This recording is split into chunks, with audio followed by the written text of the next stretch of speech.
Hello and thanks for coming to my YouTube channel. I have some frame sliders for my 2018 959 Panigale made by R&G Racing Products. So we're going to be installing this here in a few minutes, but we'll get the package opened up and take a first look at it. If I recall right, these are about $350. They're a little bit of a complicated system because the Panigale doesn't really have a frame. So I believe this is going to mount to the engine, but I haven't of course looked at the instructions yet.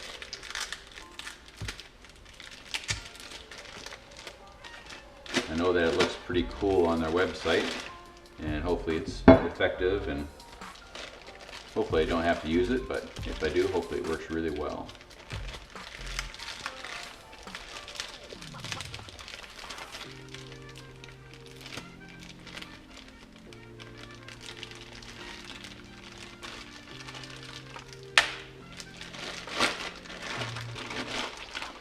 These look like these are going to be the brackets that mount it to the engine.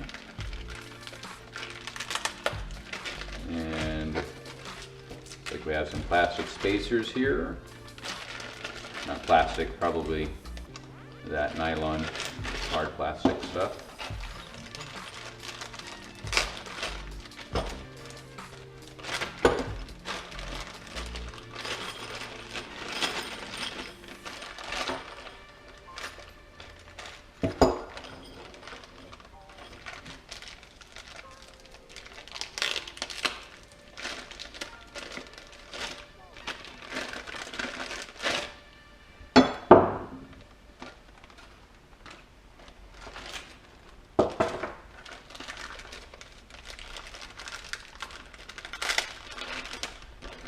One of the things that I really liked about this particular product was the aerodynamics of these.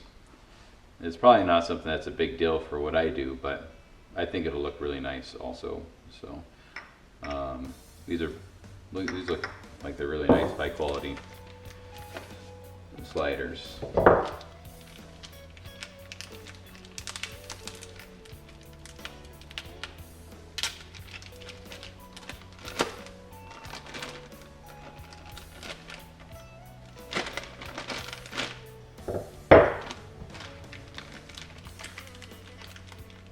They definitely put some time into making this work on a bike that doesn't have a frame.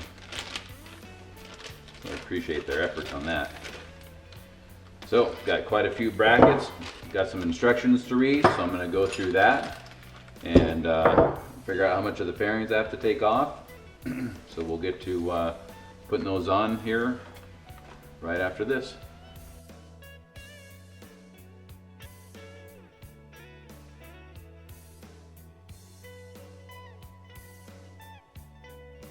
We're going to install the R&G Racing Products crash protectors on my 2018 959 Panigale. I've never done this before, so it's definitely going to take some time to do it. When something interesting happens along the process, I'm going to slow the video down so you can see it. And if it's just kind of learning and putting stuff together, the video will go pretty fast. So hopefully this helps people out if they have questions installing this. And we'll see how it looks in the end. So again, thanks for watching, and we'll get started.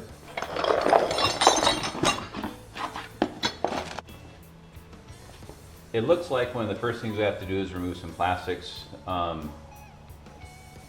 were underneath the fairings. So this right here is the ABS cover, and so we got to remove that. And on the 2016, it looks like there's a plastic cover that sits here. I don't have that, and that may be because I already have an Acropovic exhaust on here. The factory, the dealership may have removed that, so I'm not sure if that's a 16 only or how that works out. But we'll get this cover here taken off. That's step one.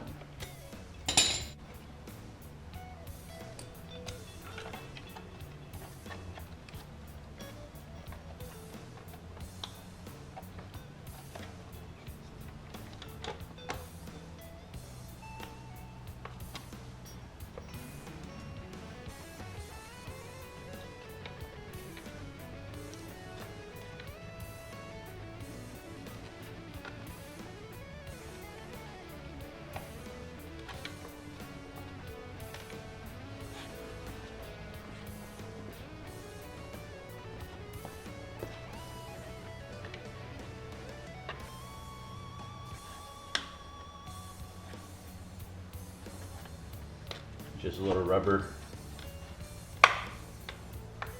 piece here.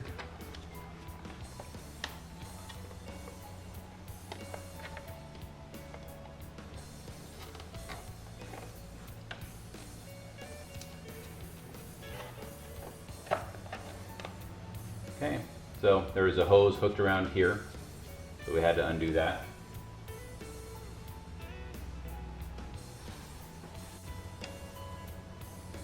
Okay, so the next step is to start loosening up this area, the electronics in this area. So we start by taking this top bolt out here.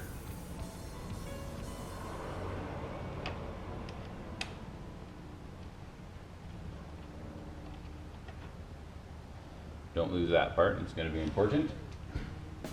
And then this can be pulled out, pulled away from the bike.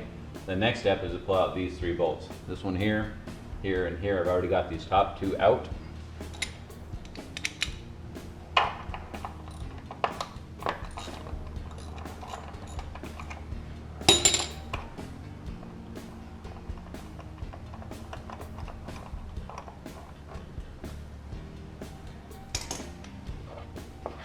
Okay, now that whole panel is pretty loose.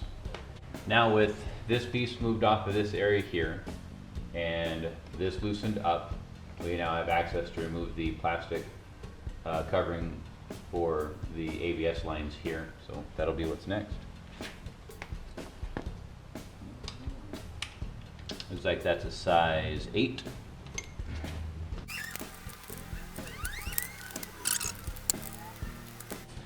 So these are pretty unique looking. These are actually nuts, not bolts. They are different lengths, so keep that in mind when you put it back together.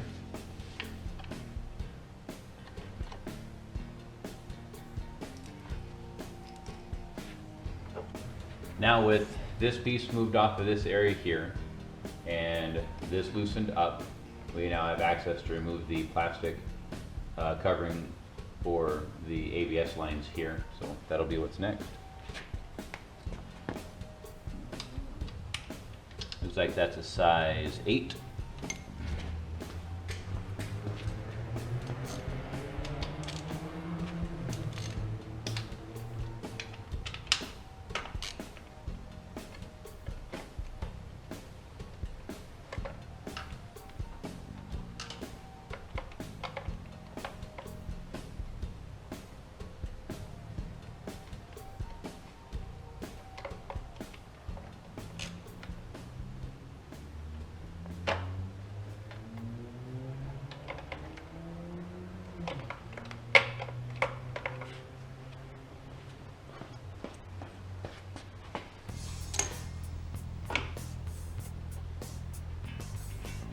I can slide these plugs back a little bit to gain some access to this bolt here.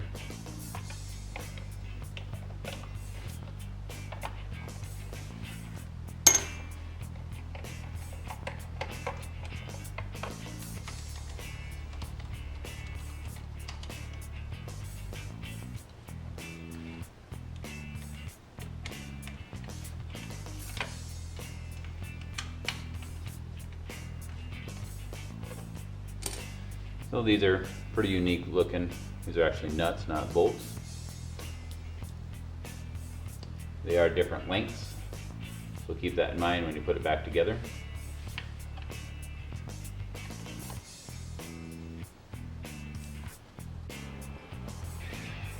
So it looks like the purpose of loosening this is to gain access to these studs that are underneath there, because those will get removed, and that's where the brackets start to be bolted on for the sliders. So that's what we'll get working on next.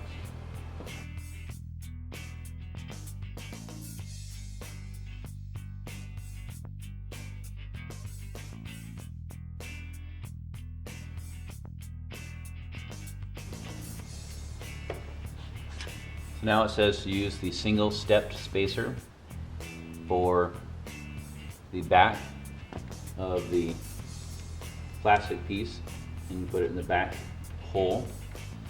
You can see it goes right there flush, so that looks like it fits really well.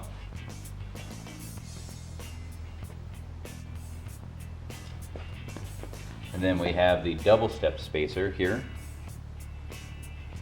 And that's going to go in the middle hole on this plastic piece. The furthest front hole looks like it retains the factory spacer and nut. Okay, so that goes through and it protrudes just a little bit on this one there. Now the instructions say to move that bolt there. Again, that's another number 8.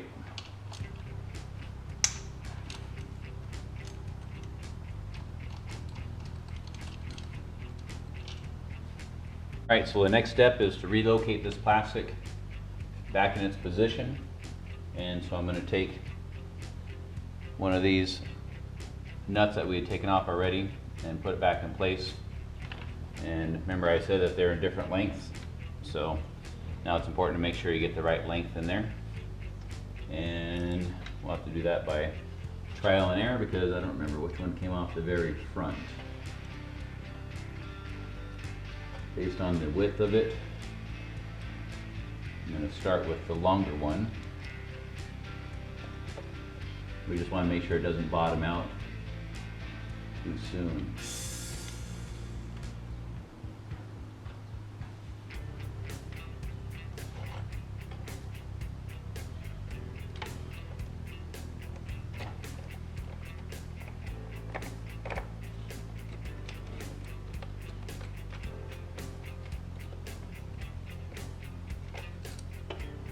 So it snugs it up pretty good. It's not bottoming out too soon. So now I know that I can put a little bit more tightening on it. You don't want to over tighten it.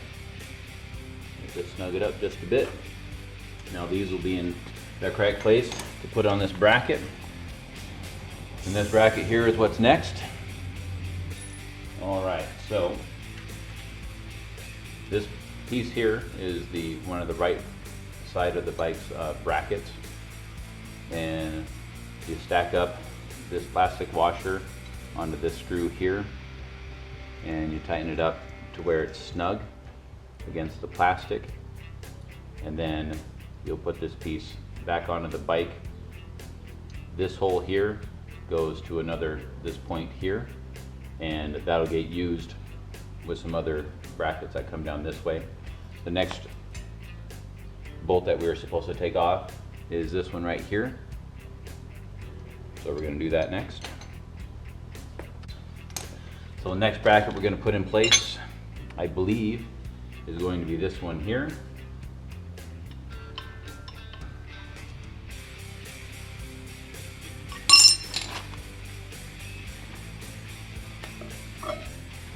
We'll take out this bolt here.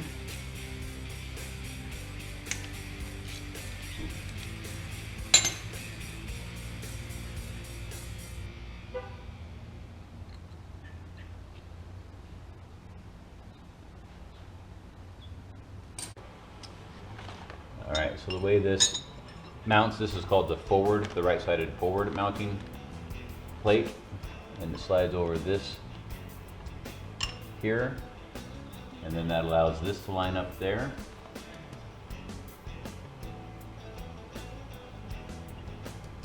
I'm going to put this in place just to hold it there.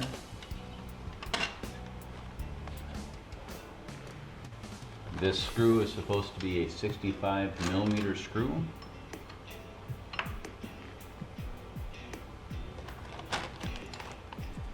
So we're going to measure that. And I also want to point out that it is important to make sure you're using the right length screws. If you do too long of a screw, it'll go into the case too hard and possibly break things. So it's a 65mm screw, so I grabbed the right one and put that through there. Still have that there. Now we have another spacer that needs to be used. It's described as the longest spacer. Those two are a little bit smaller. Okay, so this is the longest spacer.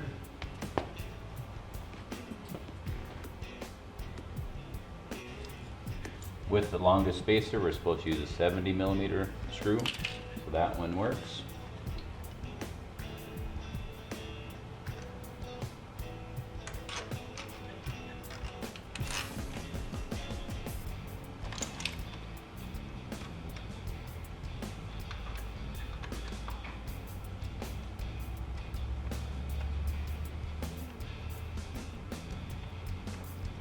I'm going to lightly tighten this screw here. It seems to be too long to me, so I'm going to be very careful with it. It might just be not getting in the threads as soon as I expected, so we're going to go lightly with it. And if it stops early, then we're not going to use this one. And it looks like it does pretty well there. And then we're going to snug up this one lightly. Does get pretty close to these lines here, so doesn't look like it hits it though, so it does get close. Snug that up a little bit. So we'll lightly snug these. And they're lightly snugged right now. So okay, we're on the left side of the bike. Then we have this rod that passes through the bike just behind the rear cylinder. Make sure that you put this flat piece of this rod on the left side of the bike.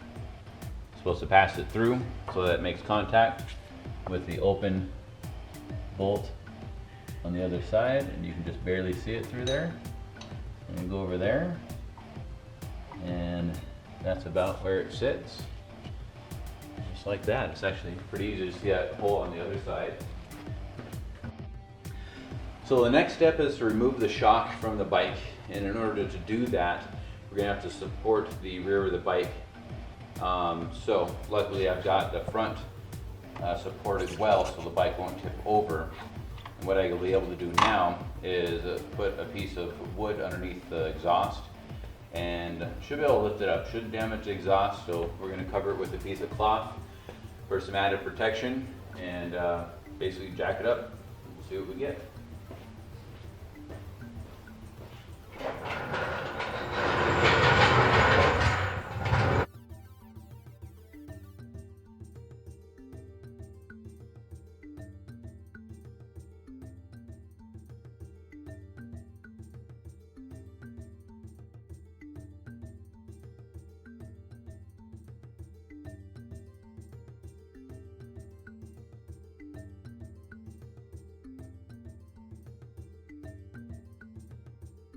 The next step is to remove the mounting plate for the front part of the shock.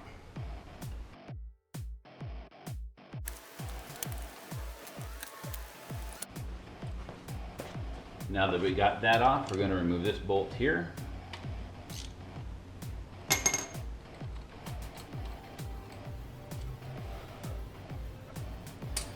And then what that does, it just allows us to put this in place, which looks like it doubles as the new forward shock mount and the mount for the frame slider.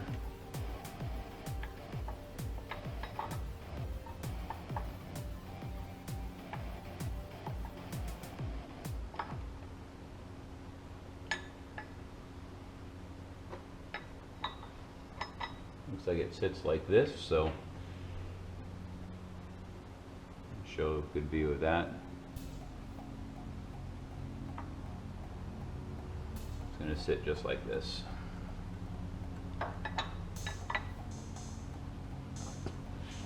I'm going to put a screw in just to temporarily hold it in place here. So the next step in the instructions are to use a 25mm button head bolt and to put it in the front boss. So it's the front mounting point for the bracket for the shock. Okay, so the next step is to put in a 30mm bolt in the top mounting point with the short spacer. The diameter of this particular spacer is right for that thread boss, or the boss that sticks out of the head here.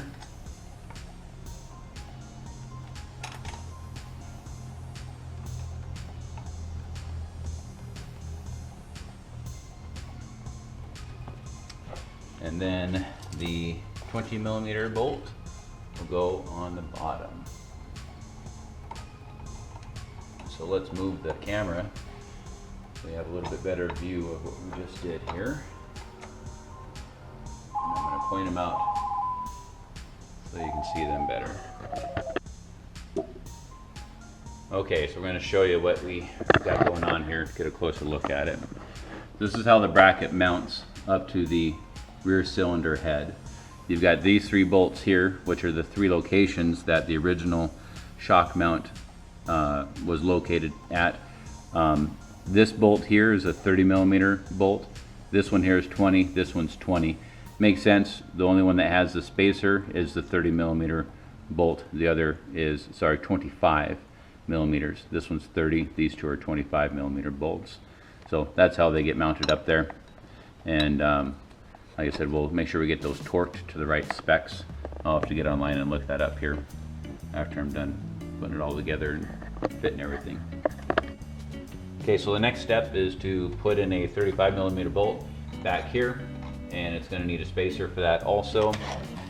So we're going to put a 9mm spacer at this point here. And that's where we're at with that.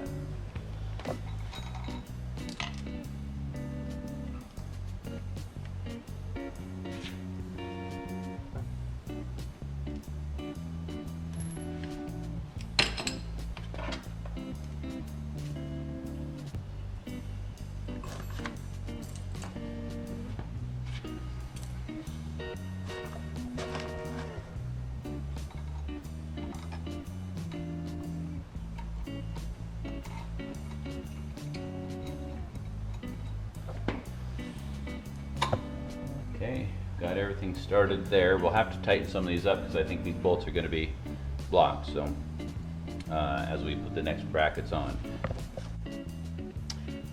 Alright, I just spent a little bit of time online looking up the torque specs for a lot of these bolts, and I was able to find them on a website for Panigale Ducati enthusiasts. So I got the entire manual for repairs on the bike. It shows that the engine case cover bolts, like these ones here, should be torqued down to 13 Nm, which is about 8 foot-pounds of torque.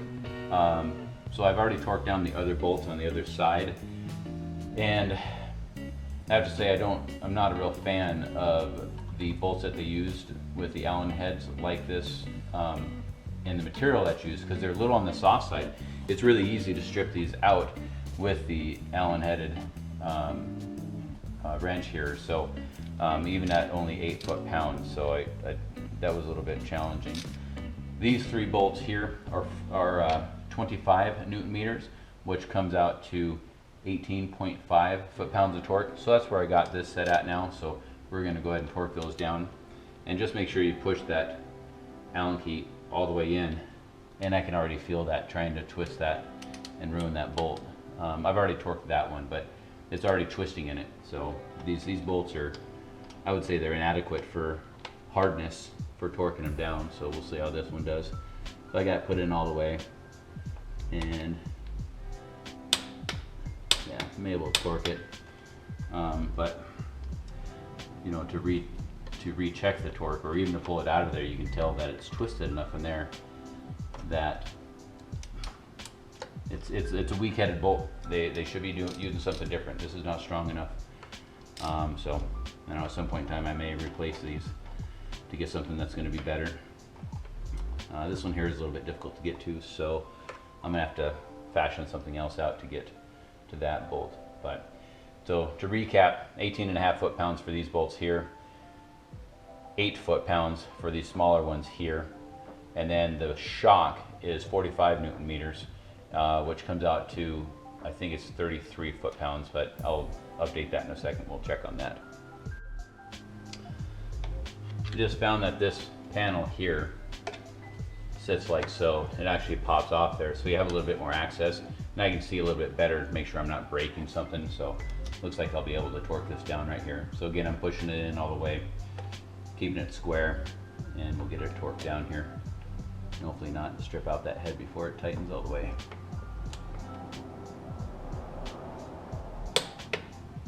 yeah, that head's just, I mean, it's just ready to strip out. It's just right there. So again, not impressed with that bolt. And just to confirm, I'm using a number 5 or a 5mm Allen head. And it's just, you can just tell it's really wanting to strip that out. Anyways, that view gives a lot better view of those 3 bolts there. So hopefully that helps you out. I'm going to go ahead and tighten up these 2 and then get the shock back on. The instructions tell you to hold this bar with a wrench to torque this down, but I've already torqued it down the other side, so this bar, it's not moving right now. We'll get it torqued down to that 8 foot-pounds. We'll make sure we got it nice and square in there.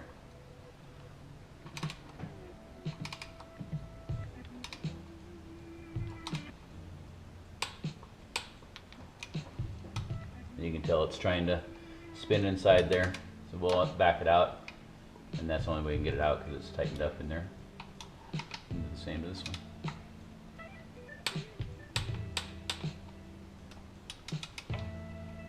That one worked out quite a bit better. So that's that. We should be able to put the shock on next.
Okay, we're back onto the right side of the bike.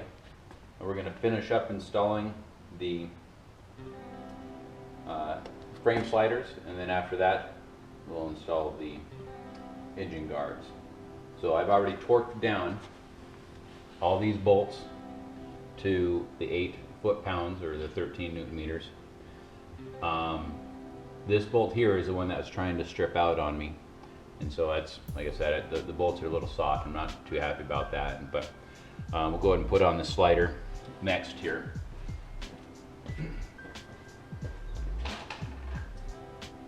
The next step is to install this bracket. This bracket's kind of a support bracket that'll go like so. So we have to take off the engine case bolts down here, which are right by the O2 sensor.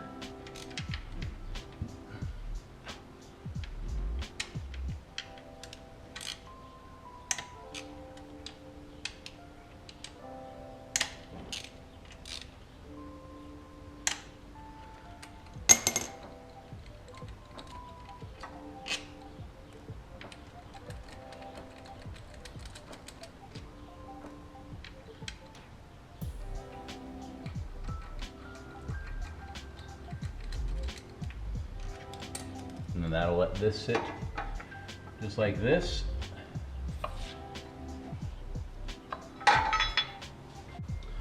We're going to take the crash protector here hold it, this extra brace in place with it. Just like that. Then we have our spacers to install.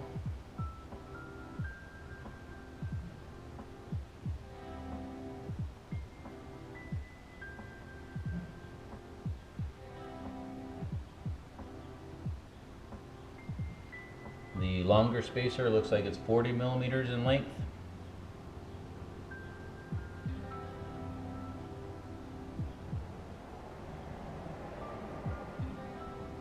And that goes on the back hole.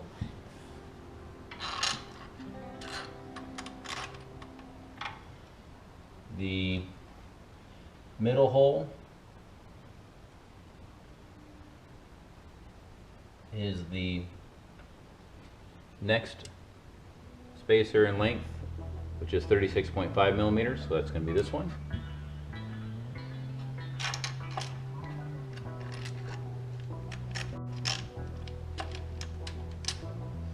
And then the last one is 35 millimeters, and that's going to go in the forwardmost hole.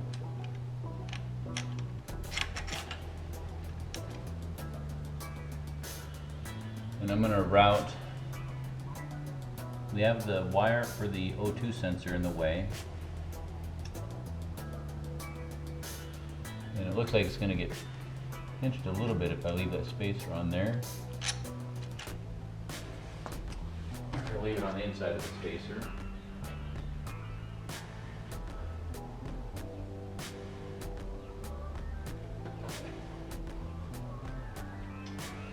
So the picture seems to indicate that it's going to go on the outside of the spacer. And so this right here is the wire for the O2 sensor. And I've got it run on the inside of this line, or this spacer here, and that's probably not the best fit, so I might redo that. But it's stretched, so it doesn't need to be stretched. So let's pull that one off. And hopefully this doesn't strip itself out. It's already been torqued down.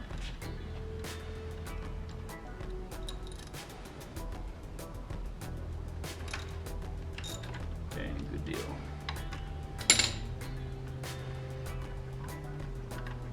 While you're doing this, I can't stress enough the importance of making sure the wires are run in the right direction, that they're not pinched by anything. You know, these bikes, they're pretty detailed on how they're put together for safety, and if you're tightening something onto a wire that part of your electronic controls or ABS, things like that, and you damage it, you're going to create some pretty significant problems for yourself. So be very careful, take your time anytime you do this kind of work. So now this wire is free. I'm going to take this one out of here now, and that'll allow me to run the wire on the outside of this spacer down here, so it's not under any stress anymore. Again, that's the O2 sensor wire that we're dealing with. Now we can get these bolts in the rest of the way.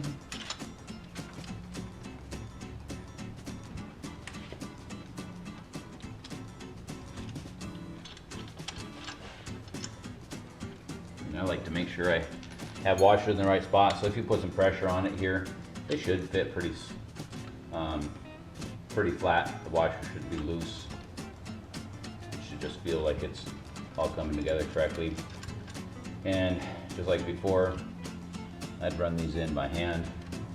Initially, make sure that they don't feel like they're bottoming out, so you don't damage the engine, because the engine is the frame on a Panigale. You don't want to damage that. It's an important piece. Okay, so we got these snugged up just by fingers. Check the spaces on the back, and they're all snug, so I know I'll have them all in the right spot. And that looks like it's in a good spot there, so it's pretty cool idea. It ties everything in nicely. And now I can take and torque these 4 bolts down to 8 foot-pounds.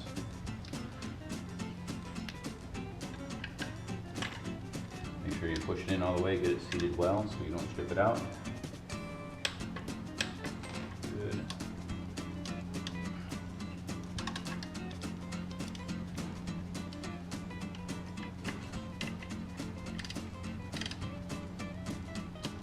We'll do these ones down here in stages.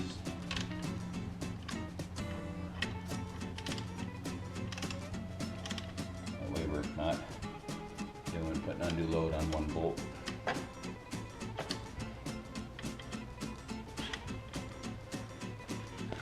Sorry, kind of got my knee in the way there. Anyways, here's where the plate mounts up through here.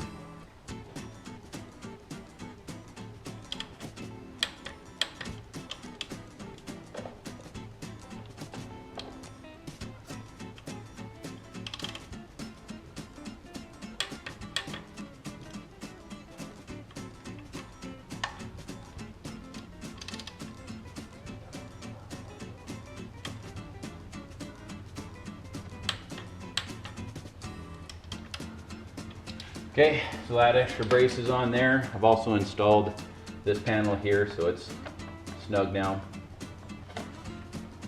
It's still rubber mounted, but it's snug.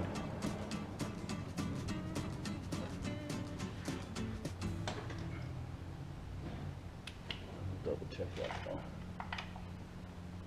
Okay, I've also straightened out these rubber grommets that I mentioned earlier, so it'll be easier to put the panel on. The side fairing on, and we'll go ahead and snug this up.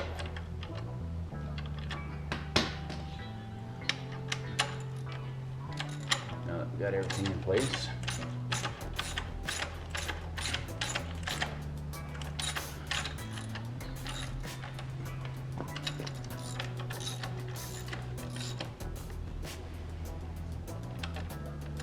and get this point in the right direction. And they have some pretty clear instructions on how to tighten those down. I think they make us have you do it so it's snug, make sure it's flat, and then you do another quarter turn. But I'll finish that up once I get the fairings on. Put on the fairings, and this may change how we did it last time because now we have the slider in the way, but we'll try to reproduce it. So, fairing slides in like so. Tilt the front of it down to get it onto this tab right here.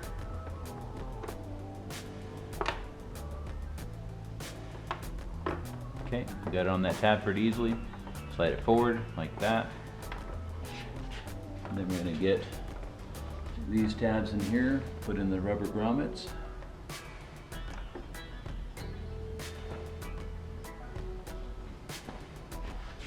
Rubber grommets, it is a slide-in type of a tab too, so you do have to slide the plastic forward a little bit to get it in. And then when you get the back in, then you take the plastic, slide it back a little bit, and then it's in place. We'll go to the front, and we will get the front around it.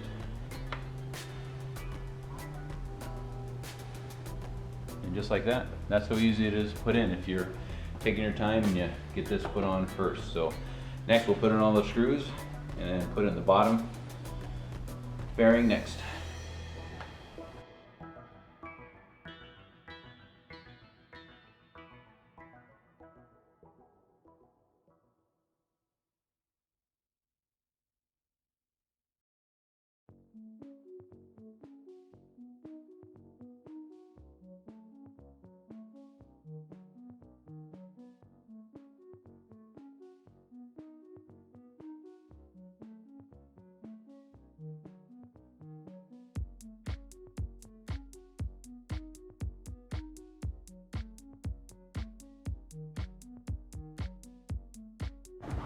All right, only got one last thing to do. Got the fairing on, and the next thing we have to do is install the plugs on the end of the sliders. But like I said, it took quite some time to get this all together. But the end result is a well-made frame slider. Like I said, one of the more expensive ones, but also one of the most difficult ones to design, since this bike doesn't have a frame. So, a couple of last looks at it. Hopefully this will help anyone who wants to purchase one of these also. If you're wanting to put it on yourself, or if you want to hire someone else to do it, now you know what's involved to get that put together.